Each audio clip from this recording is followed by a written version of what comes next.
Hi friends, welcome to J bujjima tailoring. இன்றைக்கி நம்ம என்ன பார்க்க போகிறோம் அப்படின்னா, என் மிஷினில் என்னென்ன பிரச்சனையாச்சு, அதை நான் எப்படி சரி பண்ணேன் அப்படின்றத பார்க்க போகிறேன்.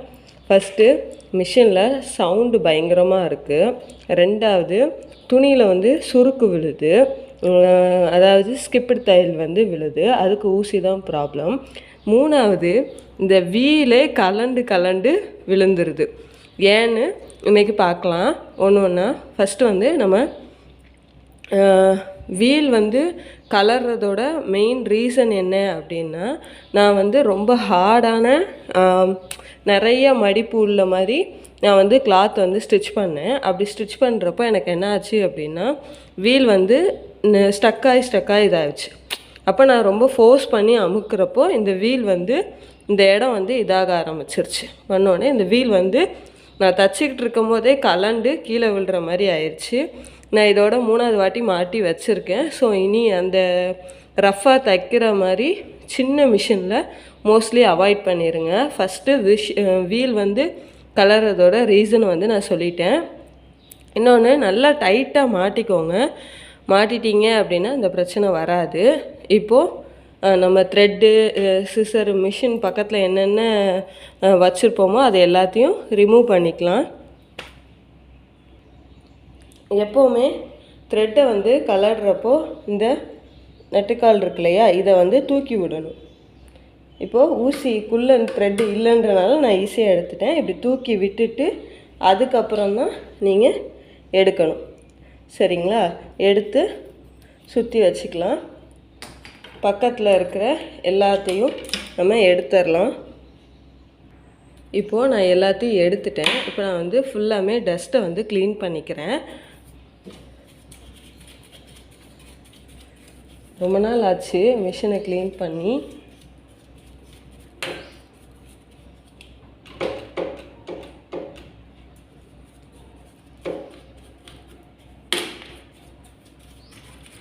சுற்றி இந்த இடம் எல்லாத்துலேயுமே நம்ம ப்ரஷ் பண்ணி விட்டுக்கலாம்.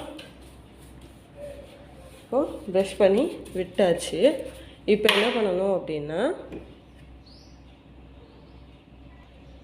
கீழே பாபின் கேஸை கலட்டிடலாம். கலட்டிட்டு இதை ஒரு ஓரமாக வச்சிடலாம். பெல்ட்டையும் கலட்டி விட்டுறலாம்.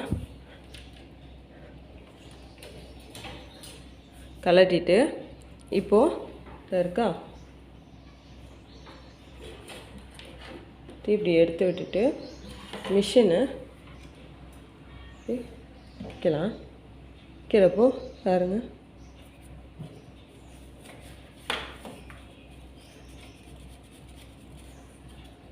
ஃபுல்லாக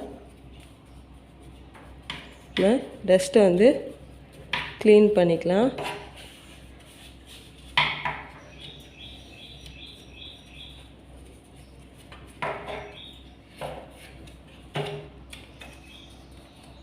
க்ளீன் பண்ணிவிட்டு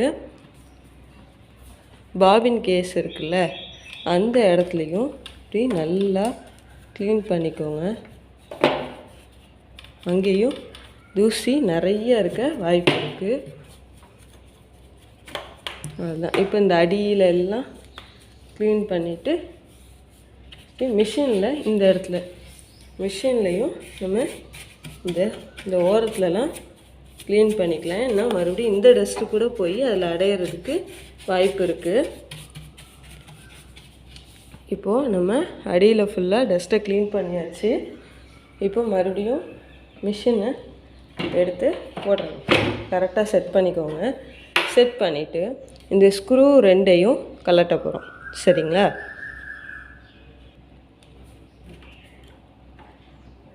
கொஞ்சம் டைட்டாக கலட்டுங்க.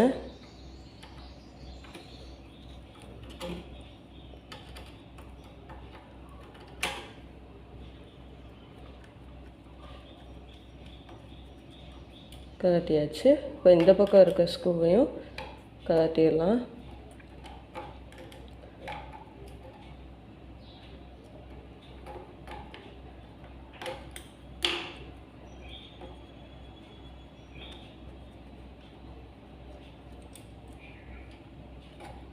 கிட்ட இதுக்கு பின்னாடியும் நம்ம ப்ரெஷ் பண்ணிக்கலாம்.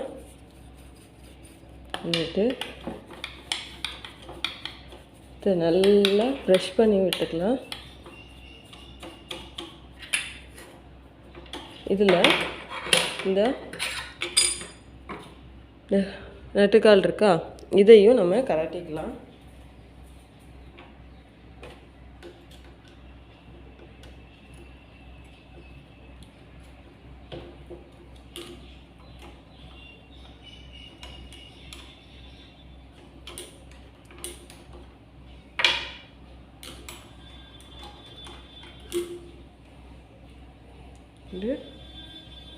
இந்த இடத்தையும் நல்லா க்ளீன் பண்ணிவிட்டு ஆயில் வேணால் விட்டுக்கலாம். இப்போது உங்களுக்கு நல்லா தெரியும்னு நினைக்கிறேன். பாருங்க, இந்த ஸ்க்ரூவெல்லாம் பத்திரமா எடுத்து வச்சுருங்க. தெரியுதா உங்களுக்கு? பாருங்க, இன்னும் இருக்குது. அதை ஸ்க்ரூ வச்சு நம்ம இது மாதிரிலாம் இது வந்து இப்படி இருக்குது அப்படின்னாவே மிஷின் வந்து கிளாத்தை வந்து மூவ் பண்ணாது. இந்த மாதிரி சுரண்டி எல்லா தூசையும் எடுத்து விடுங்க.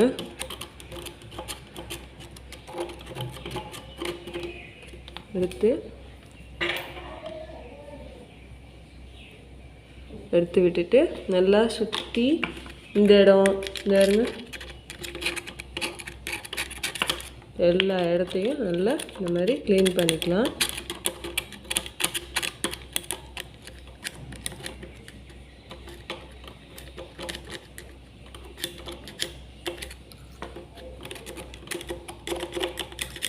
நல்லா எடுத்துருங்க. பாருங்க, க்ளீன் பண்ணுறதுன்னு ஆயிடுச்சு. அதை ஃப்ரீயாக நல்லா பொறுமையாக சரி பண்ணி விட்டுருங்க. அவ்வளோதான்.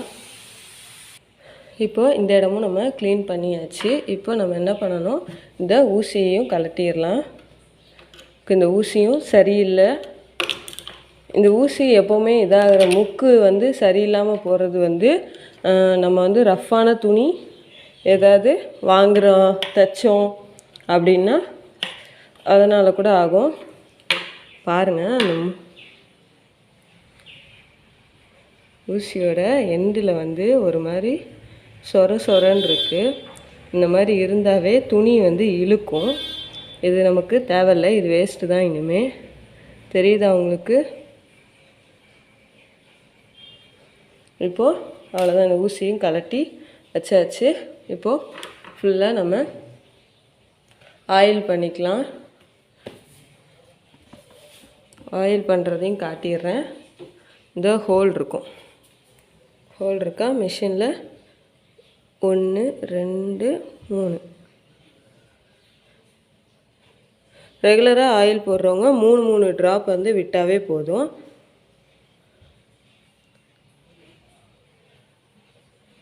இந்த ஹோலில், இந்த நீடில் பாரில் உள்ள விடுறப்போ பேலன்ஸ் வீல் ஆட்டினீங்கன்னா அது கொஞ்சம் உள்ளே போயிட்டு வரும்.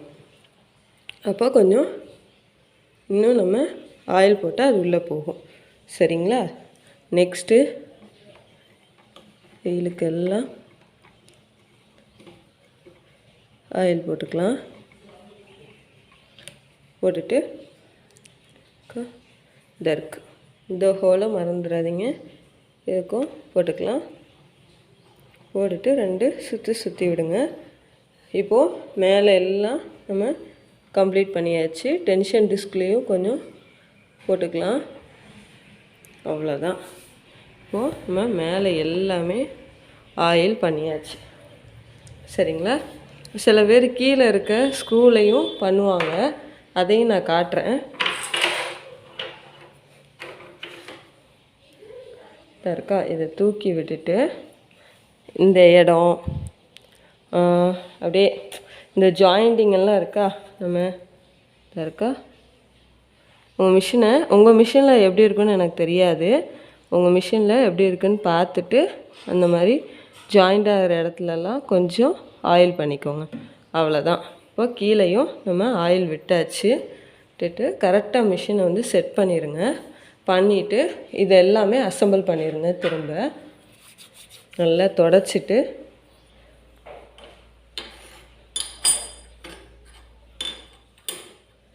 கரெக்டாக வச்சுக்கோங்க, இல்லை ஊசி உடைய வாய்ப்பு இருக்குது. வச்சுட்டு கொஞ்சம் கையாலே மாட்டிட்டு நெக்ஸ்ட்டு வந்து நம்ம மிஷினில் மாட்டிக்கலாம்.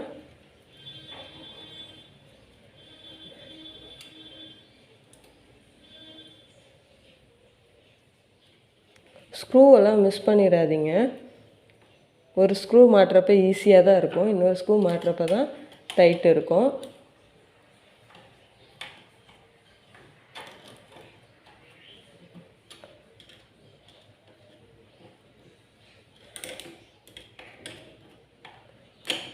எப்போவுமே எல்லோரும் பண்ணுற தப்பு என்னென்னா, மிஷினை க்ளீன் பண்ணி எல்லாமே பண்ணிடுவீங்க. கீழே இருக்க பெடல் இருக்கு இல்லையா, அதை வந்து எல்லோரும் மறந்துடுவோம். எல்லாருமே பண்ணுறது தான் இது. அதனால் எப்போவுமே அதையும் பாருங்கள். கால் வலிக்கு காரணமே அதாக கூட இருக்கலாம். தூசி ரொம்ப இருந்துச்சுன்னா அதுவும் இதாயிரும். இப்போ வந்து நம்ம பிளேட்டை வந்து மாட்டியாச்சு. நெக்ஸ்ட்டு வந்து என்ன பண்ண போகிறோம் அப்படின்னா, நீடில் பாரை வந்து ப்ரெஷர் ஃபுட்டை வந்து மாட்டிக்கலாம்.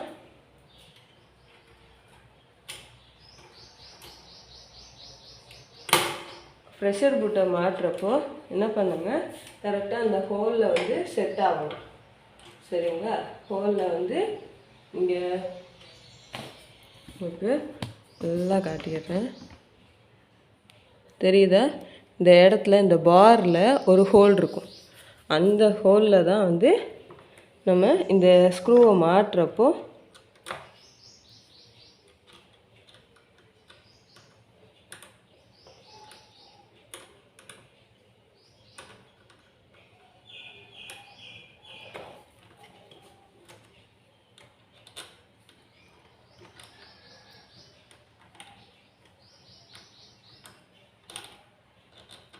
என்னடா மாட்ட முடியல.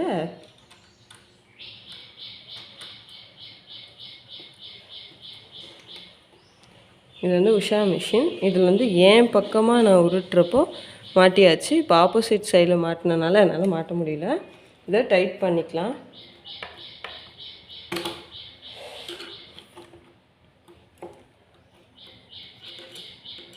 நல்லா ஸ்க்ரூவை மேலே தூக்கி வச்சு டைட் பண்ணுங்கள்.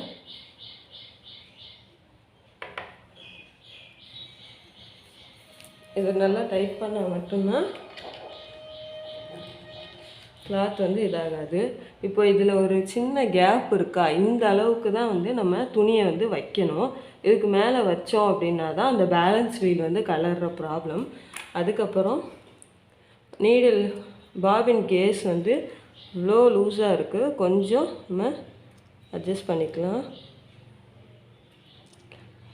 பாபின் கேஸை பொறுத்த வரைக்கும் இப்படி தொங்குனா வந்து பாபின் வந்து இதாகக்கூடாது, நூல் வரக்கூடாது. ஆனால் நம்ம இப்படி இழுக்கிறப்போ த்ரெட்டு வந்து வரணும். சரிங்களா? அந்தளவுக்கு பார்த்துட்டு பாபினையும் கையோடையே மாட்டி வச்சிடலாம். வச்சுட்டு க்ளோஸ் பண்ணிடலாம். இதில் எல்லாம் வேலையும் முடிஞ்சிருச்சு. இப்போது நம்ம கீழே வந்து ஃபுல்லாகவே நாங்கள் தைக்கிறதுக்கான ட்ரெஸ் எல்லாம் வச்சுருக்கேன். இந்த வீலை எல்லாமே டஸ்ட் பண்ணி இதையும் க்ளீன் பண்ணிட்டு அந்த கார்னர்லேயும் இந்த கார்னர்லேயும் அப்புறம் அந்த வீலோட சென்டர் பாயிண்ட்லேயும் ஆயில் விடணும். விட்டுட்டு பெல்ட்டை மாட்டிடணும். அவ்வளோதான். நீடில் வந்து எப்படி மாட்டணுன்றது நான் ஆல்ரெடி சொல்லி கொடுத்துருக்கேன். அதை பார்த்துட்டு வந்து இந்த வீடியோ பாருங்கள். இந்த வீடியோவில் ஏதாவது டவுட்னா கேளுங்க. உங்கள் மிஷினில் ஏதாவது ப்ராப்ளம்னாலும் கமெண்ட் பண்ணுங்கள். கண்டிப்பாக வந்து வீடியோவாகவே போட்டுடலாம். இந்த வீடியோ வந்து உங்களுக்கு பிடிச்சிருக்கோன்னு நான் நம்புகிறேன். இந்த வீடியோ உங்களுக்கு பிடிச்சிருந்துச்சுன்னா லைக் பண்ணுங்கள், ஷேர் பண்ணுங்கள், கமெண்ட் பண்ணுங்கள். மறக்காமல் ஜே புஜ்ஜிமா டெய்லரிங்கை சப்ஸ்கிரைப் பண்ணுங்கள். தேங்க்யூ.